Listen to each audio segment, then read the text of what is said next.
लगातार हम देख रहे हैं पिछले कई वक्फे से हम देख रहे हैं कि अगर कल की बात करें लगातार हमने देखा किस तरह से लगातार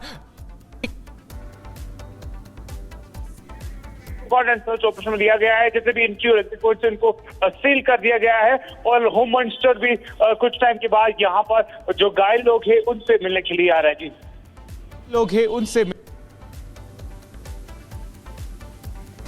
एहरावत, जिस जगह पर ये गोलीबारी हुई है वहां की तस्वीरें लगातार हम दिखा रहे हैं कि किस तरीके से पर्यटकों को चारों तरफ से घेरकर 4 आतंकियों ने उन पर गोलीबारी की है। और यहां तक वो लोग जो वहां उस वक्त मौजूद थे वो ये तक बता रहे हैं कि पहले नाम पूछा गया, उसके बाद उन पर ताबड़तोड़ गोलियां चला दी गई, जिसमें अब मरने वालों का आंकड़ा 25 तक पहुंच चुका है। शुरुआती दौर में कम कैजुअल्टी की बात कही जा रही थी, लेकिन अब धीरे धीरे आंकड़ा बढ़ता जा रहा। बहुत बड़ी संख्या में लोग अस्पताल में भर्ती हैं और जिस जगह पर यह गोलीबारी हुई थी, जिस जगह पर लोगों पर यह फायरिंग की गई थी, वहां से अस्पताल की दूरी भी थोड़ी ज्यादा है। ऐसे में लोगों को अस्पताल ले जाने में भी थोड़ा समय लगा, लेकिन सुरक्षा बल तुरंत मौके पर पहुंच गए थे। उसके तुरंत बाद लोगों को अस्पताल पहुंचाया गया। अहरावत और गुरसिमरन लगातार हमारे साथ जुड़े हुए हैं। वहीं आपको बता दें कि जांच अधिकारी पहलगाम भी पहुंच चुके हैं। तस्वीर इस वक्त आपको दिखा रहे हैं। अधिकारियों के पहुंचने का सिलसिला जारी है। थोड़ी देर में गृह मंत्री अमित शाह भी पहलगाम पहुंचेंगे। जिस जगह पर यह हमला लोगों पर हुआ है पुनीता, उस जगह पर भी जाने की संभावना है उनकी। बिल्कुल, देखिए जाने की संभावना है, लेकिन उससे पहले जिस तरीके से गुरसिमरन हमें जानकारी दे रहे थे कि उनके शेड्यूल में थोड़ा बदलाव कर दिया गया है, यानी कि अब वो पहले श्रीनगर अस्पताल में यानी कि उन घायलों से मुलाकात करने के लिए पहुंचे थे जिन पर हमला हुआ था। और लगातार देखिए गृह मंत्री Amit Shah high level meeting करते हुए नजर आ रहे हैं। कल दिल्ली में बैठक उन्होंने की और इसके बाद जब कश्मीर पहुंचे तो 3 घंटे तक अधिकारियों के साथ उन्होंने बातचीत की, मीटिंग की। और अहरावत हमारे साथ लगातार बने हुए हैं और अहरावत पास जाएंगे, लेकिन उससे पहले गुरसिमरन का रुख कर लेते हैं। गुरसिमरन, देखिए लगातार जिस तरीके से ये टेरर अटैक बढ़ता जा रहा है, खास करके अगर हम बात करें जम्मू कश्मीर की, बीते दिनों हमने देखा कि सबसे ज्यादा जो घटनाएं सामने आई, जो टेरर अटैक के मामले सामने आए, वो जम्मू रीजन में सामने आए। लेकिन इस बार कश्मीर घाटी में ये अब तक का सबसे बड़ा आतंकी अटैक माना जा रहा है। ऐसे में ये बताइए कि जो शिफ्ट हुआ है आतंकियों का, जो कहे कि जो एक टारगेट शिफ्ट हुआ है कश्मीर की तरफ से, अब लोगों में कहीं ना कहीं दहशत इस पूरे मामले को लेकर देखने को मिल रहा है, क्योंकि 370 जैसे हटा, इसके बाद पर्यटकों की संख्या जम्मू कश्मीर की ओर लगातार बढ़ती जा रही थी। लेकिन जो हमला हुआ उससे एक संदेश देने की कोशिश की गई है आतंकियों की तरफ से कि उनकी मौजूदगी वहां पर है और यही वजह है कि इतना बड़ा आतंकी अटैक किया गया है।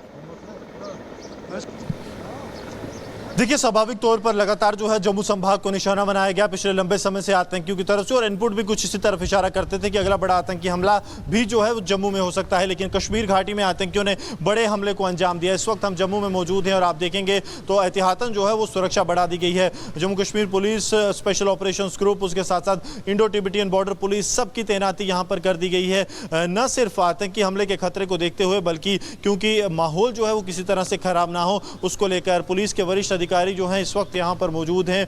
एसपी सिटी हम आपको दिखा रहे हैं जो मौके पर मौजूद हैं। लगातार जो है मुआयना किया जा रहा है, अफसरों से बातचीत की जा रही है कि आखिरकार सिचुएशन क्या है, सिचुएशन का जायजा लिया जाए। वरिष्ठ अधिकारियों को लगातार जो है ब्रीफ किया जा रहा है कि किस तरह के हालात हैं, ताकि पूरी सिचुएशन को जो है नजर रखी जा सके। अभी आप यहाँ पर सरजीवन गौरव से कहूँगा आपको दिखाएं तो यहाँ पर टीयर गैस शेल जो है वो भी यहाँ पे स्टैंड बाय रखे गए हैं, ताकि अगर किसी भी तरह की लॉ एंड ऑर्डर की सिचुएशन जो है वो उत्पन्न होती है तो उसे जो है निपटा जा सके। आप देखेंगे ये स्मोक शेल्स जो हैं वो यहाँ पर जम्मू कश्मीर पुलिस के जवान जो यहाँ पर तैनात हैं उनकी तरफ से बिल्कुल साथ में रखे गए हैं, ताकि किसी भी अप्रिय स्थिति जो है वो निपटा जा सके, क्योंकि बेहद ज़्यादा चुनौतीपूर्ण है। पाकिस्तानी आतंकी क्या चाहते हैं, आप देखिए जिस तरह से धर्म पूछकर जो है लोगों को मारा गया, वो चाहते हैं कि लोग धर्म के नाम पर बटें और कहीं ना कहीं देश को जो है वो बांटा जाए। ये आतंकियों की कोशिश है। लेकिन हर जो है स्थिति के लिए एक तरफ प्रशासन जो तैयार है, दूसरी तरफ जम्मू कश्मीर पुलिस और अर्धसैनिक बल लगातार यहां पर खड़े हैं,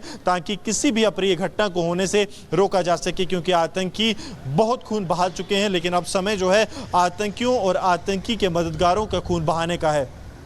गुरसिमरन, पिछले कुछ दिनों में हमने देखा 370 हटने के बाद से हमने ये देखा कि सबसे ज्यादा अटैक जम्मू में हो रहे थे, कश्मीर में टारगेट नहीं था। लेकिन अब कश्मीर में भी, हम वापस लौटेंगे आपके पास, ये उन लोगों के शव हम आपको दिखा रहे हैं जिनकी इस फायरिंग में मौत हुई है, जिन लोगों की जान गई है।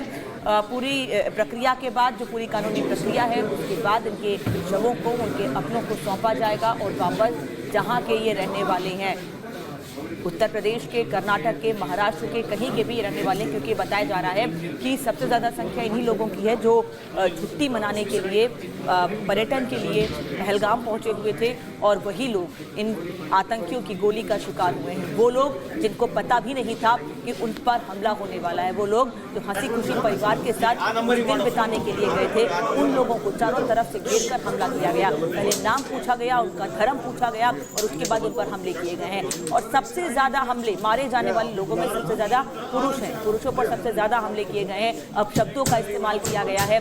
जो उनके परिवार की महिलाएं थी वो आसपास वहां मौजूद, उनका ये कहना उस वक्त मौजूद थी, वो बता रही हैं कि सबसे नाम पूछा गया, उनका धर्म पूछा गया, उसके बाद उन पर लगातार फायरिंग की गई।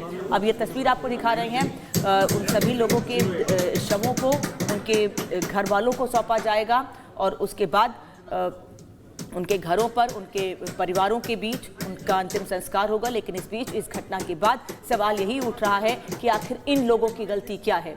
ये लोग तो कश्मीर का टूरिज्म बढ़ाने के लिए गए थे, कश्मीर का पर्यटन बढ़ाने के लिए गए थे, कश्मीर के लोगों को फायदा पहुंचाने के लिए गए थे, लेकिन उसके बाद भी उन पर हमला किया गया।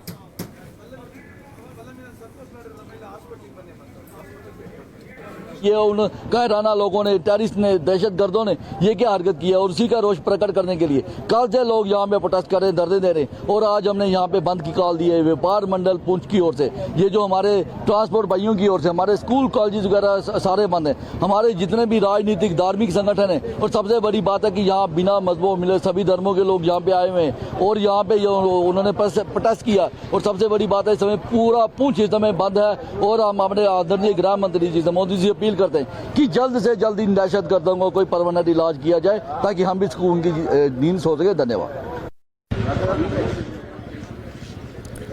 तो जल्द से जल्द दहशतगर्दों का इलाज हो। अब ये पूरा देश इस बात की मांग कर रहा है कि बदला लिया जाए, क्योंकि जिस तरीके से देखिए बेसारन घाटी, यानी कि जिसे मिनी स्विट्जरलैंड कहा जाता है, वहां पर कल भारी तादाद में पर्यटक पहुंचे थे, लेकिन इसी दौरान आतंकियों की तरफ से खूनी खेल खेला गया। लेकिन इसी बीच बड़ी खबर बता दें, पहलगाम आतंकी हमले में 26 लोगों की मौत की अब खबर सामने आ रही है। आंकड़े लगातार बढ़ते जा रहे हैं। पहलगाम आतंकी हमले में 26 लोगों की जान गई और अब जिस तरीके से आंकड़े बढ़ रहे हैं, वैसे वैसे लोगों में भी आक्रोश देखने को मिल रहा है। हालांकि दूसरी तरफ आपको बता दें कि लगातार गृह मंत्री अमित शाह और साथ ही साथ प्रधानमंत्री नरेंद्र मोदी पूरे एक्शन मोड में नजर आ रहे हैं। अधिकारियों के साथ बैठक भी ली जा रही है।